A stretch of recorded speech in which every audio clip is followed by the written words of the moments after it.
Updates at pinakahuling mga usapin sa mundo ng palakasan. Atin ang pakinggan dito sa Ang Pilipinas Ngayon. Magandang araw. Narito na po ang Sports Balita. Tinatahak ni San Miguel big man Junmar Fajardo ang tamang daan para makuha ang kanyang makasaysayang ikawalong Most Valuable Player Award habang si Stephen Holt ng Terra Firma ay malapit nang kunin ang Rookie of the Year Award sa PBA Season 48. Nakalikom si Fajardo ng 42.1 statistical points para makuha ang malaking abante sa pagka-MVP kumpara sa pinakamalapit niyang kalaban na si Christian Standhardinger ng Ginebra na may 37.8 points, teammate CJ Perez na may 37.7, Arvin Tolentino ng Northport na may 35.9 at Calvin Oftana ng TNT na may 35.4 statistical points. Nag-average ang 10-time PBA champion ng 17.8 points, 13.4 rebounds, 2.8 assists, 0.7 steals at 1.7 blocks kada laro.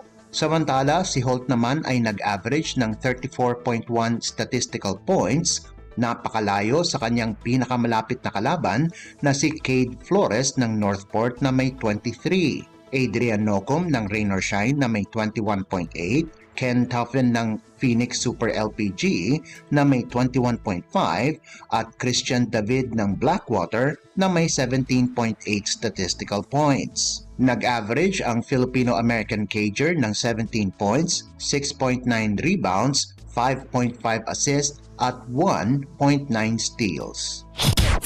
Updates at pinakahuling mga usapin sa mundo ng palakasan.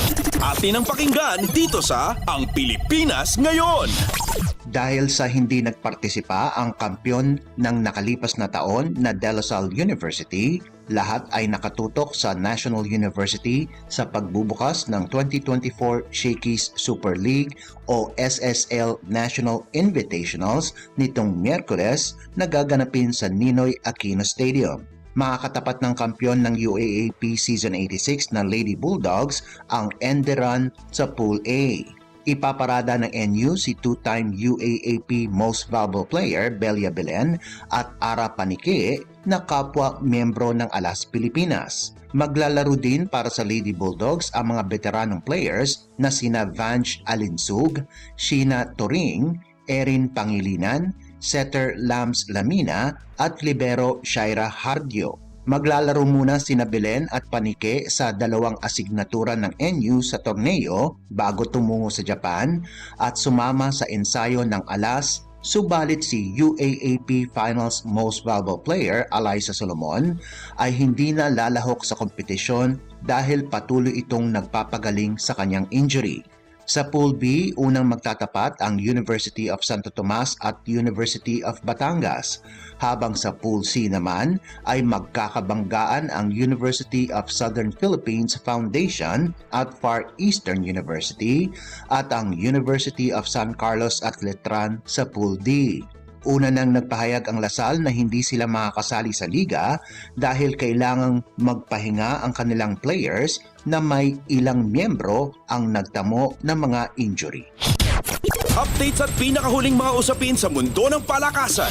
Atin ang pakinggan dito sa Ang Pilipinas Ngayon. Nakopo ng Converge ang kampyonato ng 2024 Batang PBA Centrum Kids 15 Under Tournament laban sa Phoenix 91-83 sa larong ginanap sa Inares Sports Arena.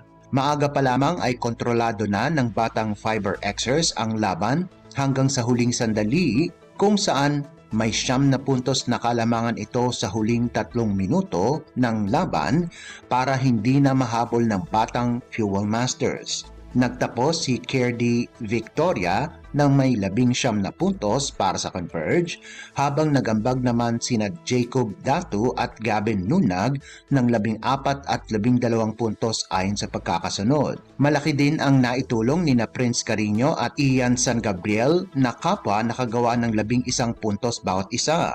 Impresibo naman ang nagawa ni Simon Jacob Sky Jazul para sa panig ng Phoenix na nakapagrehistro ng 31 puntos habang nagdagdag si Ethan Tanchi ng 12 puntos at si Francis Castro ng 11 puntos. Sa isa pang finals, dinomina ng Talk and Text ang Terra Firma 92-66 para kunin ang titulo sa 13 under. Lahat ng 11 players ng TNT ay nakagawa ng puntos sa pangunguna ni Prince Concepcion na nagtapos na may 20 puntos. Naging instrumental din para sa batang tropang giga sina Andre Ancheta, Fritz Avellano at Alec Villahermosa na nakalikom ng pinagsamang 45 puntos.